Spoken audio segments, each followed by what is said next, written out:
Ada ustadz mengatakan maulid itu termasuk dalam khilafiyah. Maulid Nabi bid'ah, pelakunya ahli bid'ah, pelakunya melakukan perbuatan bid'ah, disebut sebagai ahli bid'ah karena melakukan bid'ah. Oh, ini maulid bid'ah, masya Allah, antum tuh bid'ah dari kepala sampai kaki. Ya, saya luar biasa kesal. Kadang ada orang bikin perbandingan begini, maulid Nabi, maulid zaman Nabi tidak ada, coret.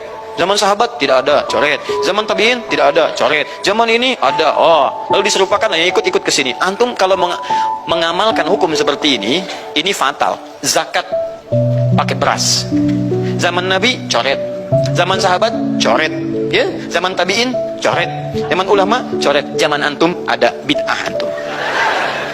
Cara menyimpulkan hukum bukan seperti ini. Lihat turunannya, lihat dalilnya, lihat pemahamannya, lihat turunan-turunan fikihnya.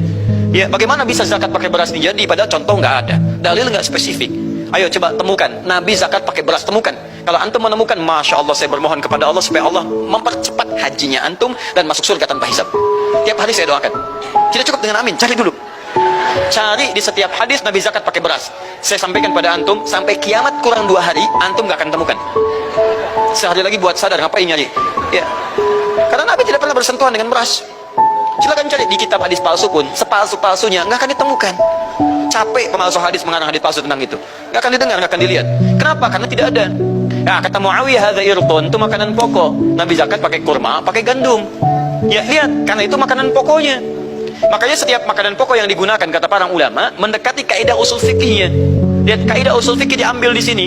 Setiap yang punya keserupaan dengan itu, sekalipun teksnya tidak jelas langsung menunjuk, itu ada isyarat, namanya korina namanya. Kalau ada isyarat menunjukkan kepada itu, maka boleh digunakan sebagai alternatif lain dari makanan pokok yang tidak didapati di masa kita dengan generasi yang berbeda.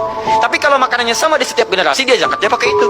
Makanya orang Arab sampai sekarang pakai kurma, ada yang pakai gandum. Kita makanan pokoknya bukan itu. Antum makanan pokoknya apa? Beras, masya Allah, beras. Baik pemirsa, beras itu makanan pokok bagi hewan yang bertembolok, ya. Ayam, bebek itu beras. Baik, makanan kita nasi, dan nasi bersumber dari beras. Baik, nasi bersumber dari beras. Jadi kalau kita ingin zakat pakai beras, boleh tidak? Nah, lihat bagaimana cara pendekatannya. Dalil belum ditemukan aslinya. Seperti maulid tadi, menyikapi dengan taklim macam-macam, nggak ada nas aslinya. Tapi korinahnya ditemukan, sama-sama makanan pokok, sama-sama taklim, sama-sama meminta untuk ikut ajaran, sama-sama mereka ingat tentang Nabi SAW. Maka semua hukum itu kita terapkan, jadilah hukum terapan dalam kehidupan kita. Paham? Dan itu tidak disebut dengan bid'ah. Jelas ya? Bid'ah.